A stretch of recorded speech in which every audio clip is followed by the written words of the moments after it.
What's good, YouTube? What's good, YouTube? It's your boy Straight Rebel coming back at you with another reaction video. I hope y'all doing good, man. Cause your boy doing straight. You know why I'm doing straight? Cause I'm able to bring y'all these reaction videos.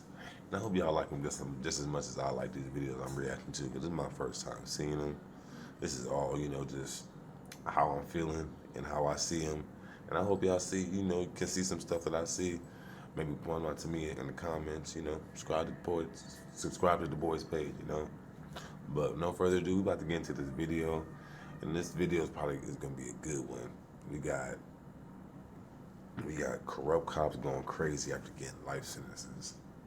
And that's not something you see every day. That's for real, not something you see every day.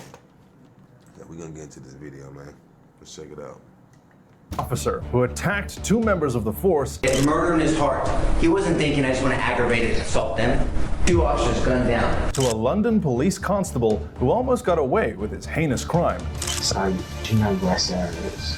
I don't know. These are 5 corrupt cops gone crazy after hearing their life sentences. Disclaimer, all content in this video is for general educational purposes only. This is Jesse Hernandez Jr., a 33-year-old man who was once an officer at the Corpus Christi Police Department before he was fired for misconduct. In 2013, Officer Kiram from the Selma Police Force responded to urgent calls about a domestic disturbance from neighbors who saw Jesse dragging his wife into the house by her hair. And guess where they found themselves? Inside Hernandez's home. Little did she know that night would change her life forever. It's been almost 2 years since 2 Selma police officers were shot and critically wounded as they answered a domestic disturbance call here. As the officer entered, Hernandez's mother led her grandchildren away to safety. Kiram noticed Hernandez's injured wife, tried to approach her to help, but in a shocking turn of events, Hernandez drew a handgun, shooting Kiram in the face. Now, the 2 officers were responding to a domestic call around 10:30 last night.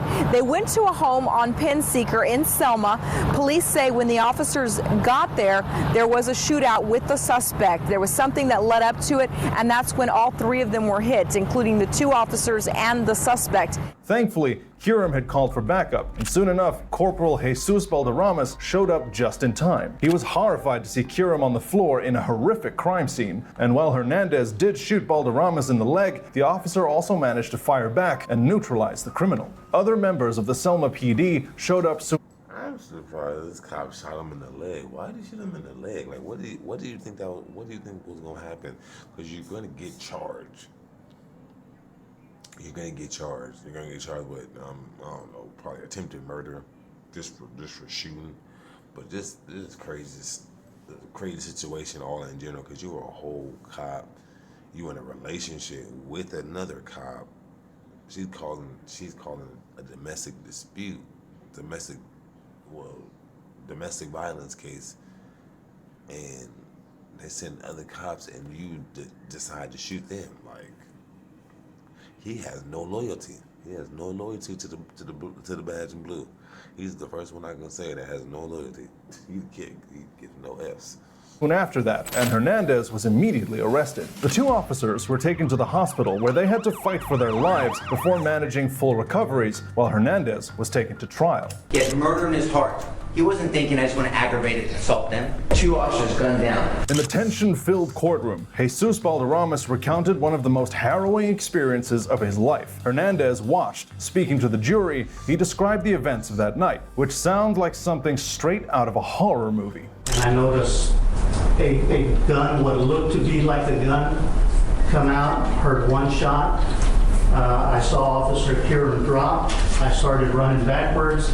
I heard another shot, felt a bad pain in my leg where I dropped. Hernandez's lawyer, John Bud Rittenor, tried to convince the jurors not to make a snap judgment, saying that Hernandez was actually trying to take his own life and wasn't in the right state of mind. Prison. Ex-cop equals killing guy. But at the end of the trial, after 3 hours of deliberation, the jury... What?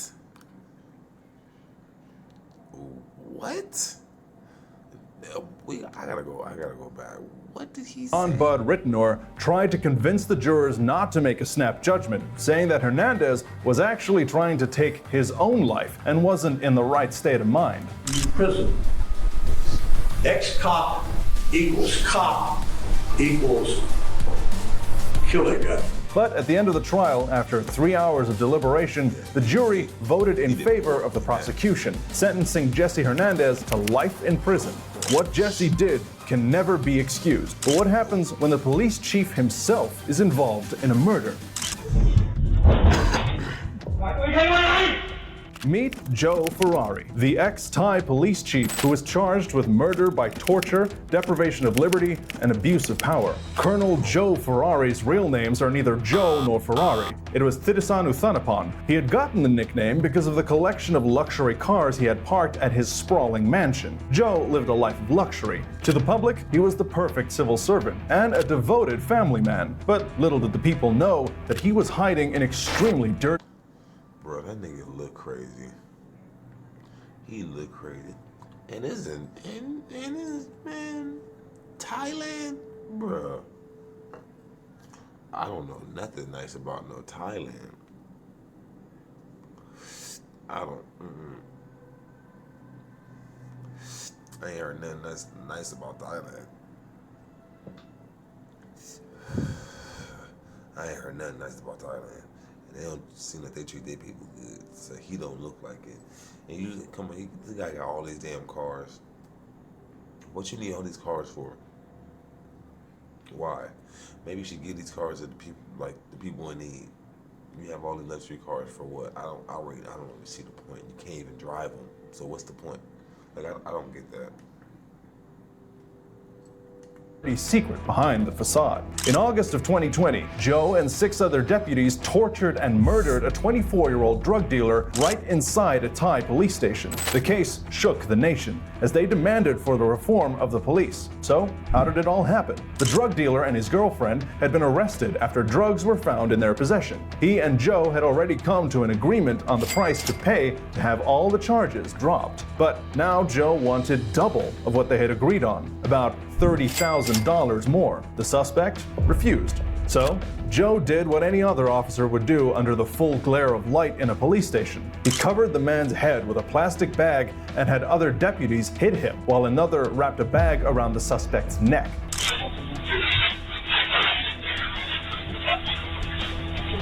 Trying to force him into accepting their new price. The suspect struggled and then he fell from the chair and went quiet. After several minutes, the officers tried unsuccessfully to resuscitate him.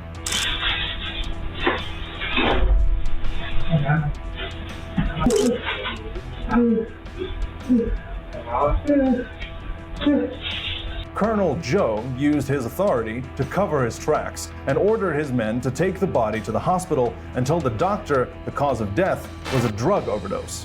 And police officially put down his death as an amphetamine intoxication until the video came out. They also almost got away with it. Then, weeks later, the video of the incident was leaked online. Joe went on the run and crossed the borders into neighboring Myanmar as his subordinates were quickly rounded up. Police Inspector General reported all 7 have been hit with criminal offenses and will be prosecuted summarily. He later surrendered and was arrested and charged. They all pleaded not guilty. Joe went as far as to claim that the whole thing was an accident and that he had only wanted information out of the suspect to bring down the drug business. He was given the death sentence, but it was later reduced to life imprisonment because he had attempted to revive the suspect and had paid for the funeral expenses for the family. 5 of the other 6 officers involved in the case.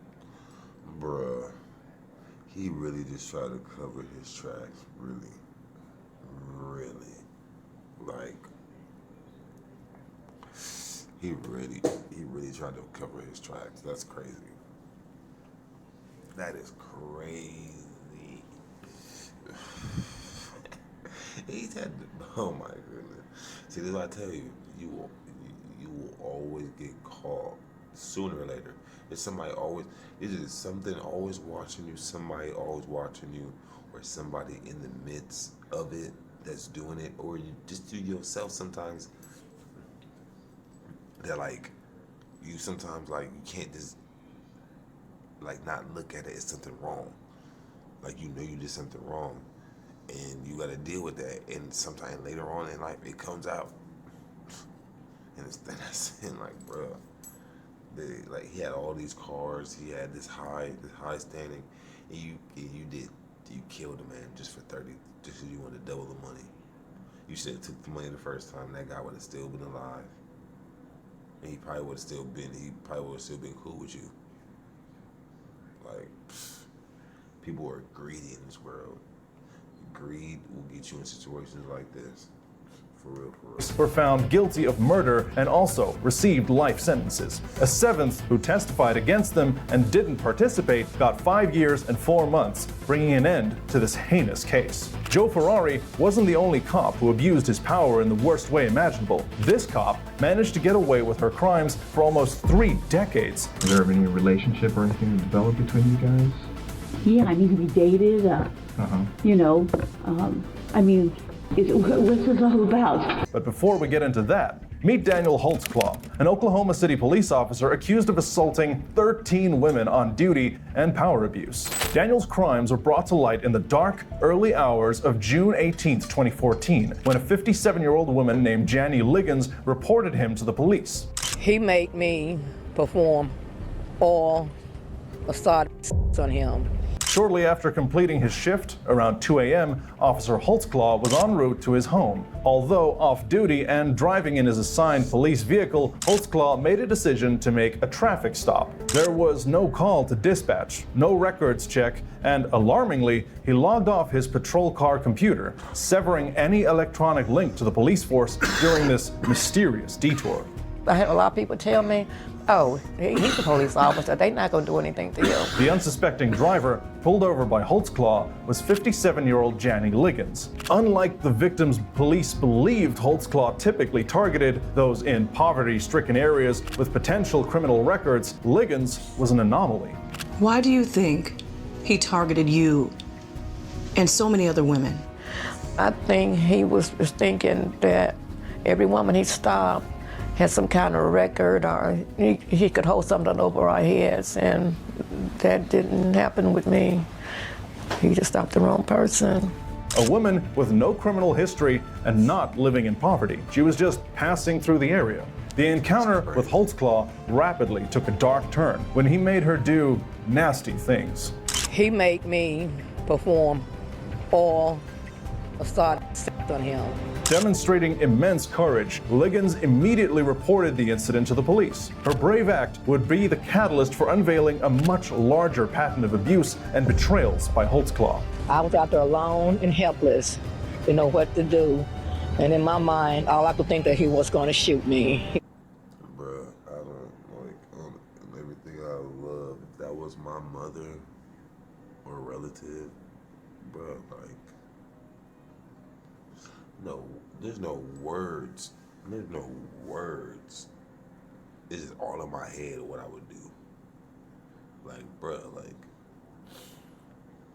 he thought you could get away. He thought you could get away. He thought you were gonna drive through this area. He thought you was gonna pull somebody over and just be like, oh yeah, they got a record, I'm sure. I'm good. And you, bruh, this is sickening. And this is crazy. That there's cops out here that think that they can get away with this type of shit. And there's cops out here that are doing this to this day. Cause there's too many cops out here. I don't care. There's too many personalities, too many crazies, too many weirdos out here in the world. And a lot of the weirdos have weaved their way into doing all different types of jobs. Even being cops, even being doctors, all types of stuff, bro. Like this is sickening.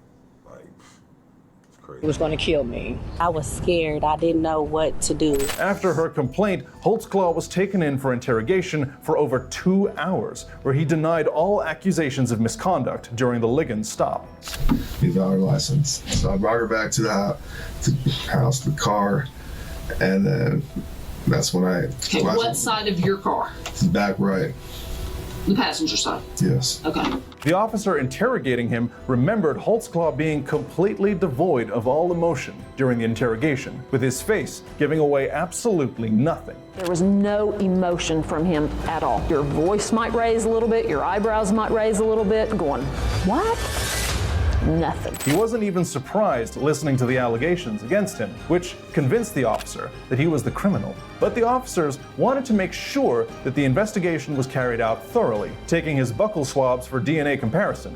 2 months later, the police had managed to track down a dozen other victims who had been violated by the police officer during his rounds. He comes to the bed and he takes off his belt and he places it on the seat on my left side, and I'm just sitting there, and when he do that, I just look and it's there. His private is out, and it's basically like he didn't say nothing. He just basically know what to do. At this moment, I'm thinking like I don't have a choice. And that was all the evidence they needed to arrest him.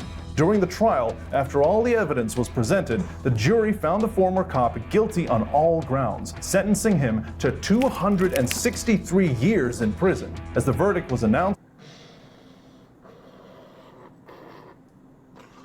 200, bro, I don't know what's worse. I don't know if life in prison is worse or 263 years. Because life means forever. 263 years, nobody's outliving 263 years. I'm sorry. But bruh, like, and you pulling over women, you taking them back to your house, or like what? Like, bruh, this is insane. Like,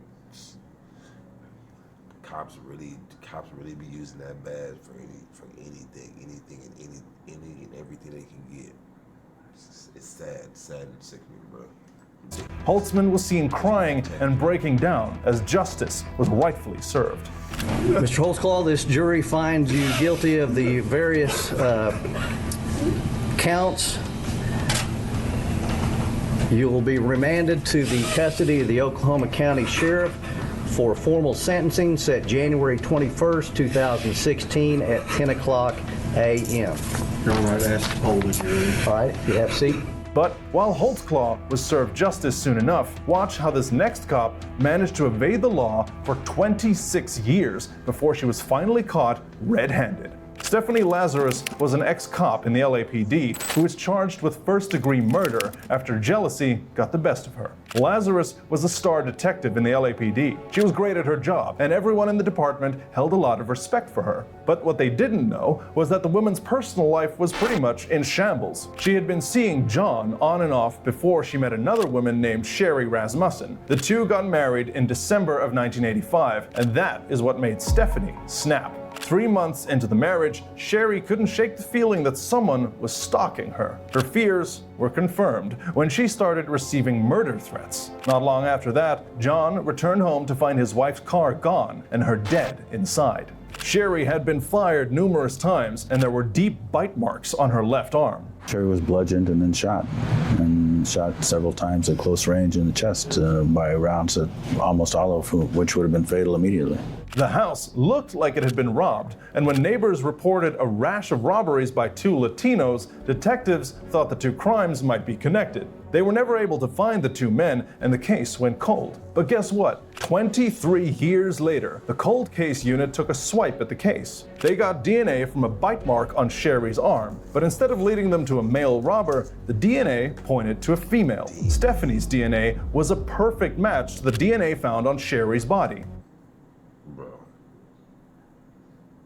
if that was the most craziest picture they could have used of that lady, bruh. They got DNA from a bite mark on Sherry's arm, but instead of leading them to a male robber, the DNA pointed to a female. Stephanie's DNA. Bruh. She looks crazy.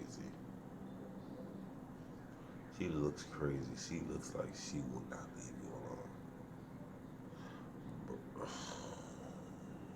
She looks crazy. DNA was a perfect match to the DNA found on Sherry's body. And that was when the LAPD knew that this case could take the entire department down if it wasn't handled just the right way. So, two of her colleagues lured Stephanie into a room and tried to get her to confess in front of a hidden camera, trying to keep the tone friendly instead of just ambushing her.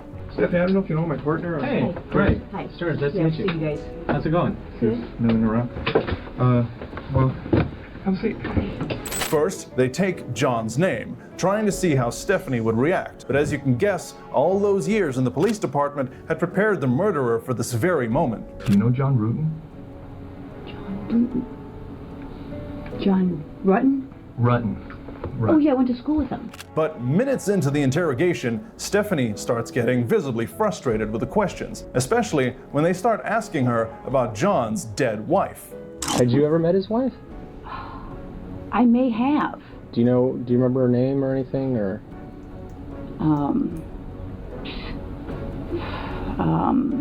Soon enough, the interrogators had their answers because of the way Stephanie had started behaving. I mean, are you guys, is this something, I mean, you said I was going to interview somebody about art. One of Sherry's friends said that you and her were having a problem because of the John situation.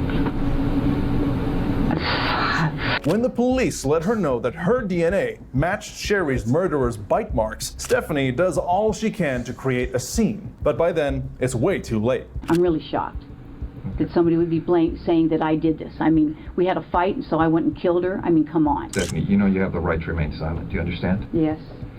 Anything you say may be used against you in court. Do you understand? Yes. Stephanie was arrested and charged with murder. After eluding justice for 26 years, Stephanie was found guilty and sentenced to 27 years to life. Unlike Stephanie, who covered up her crime pretty well, Wayne Couzens left a trail of security camera videos that led to his arrest. Sarah went missing on Wednesday. I don't know. This is Wayne Couzens, a police constable and firearms officer who was serving with the Metropolitan Police Department in London when he was charged with the assault and murder of a woman named Sarah Everard. But little did they know that not only was he capable of it, he was also pretty great at lying to protect himself from the law. 33-year-old Sarah Everard was walking home on the evening of the 3rd of March 2021 when she was stopped. A lot of these cops are pretty good at it, certain ones, but that's because they know the tales that they've seen other people do, is they know what to do and what not to do. But some of them are just good at it naturally, you know, plain and simple.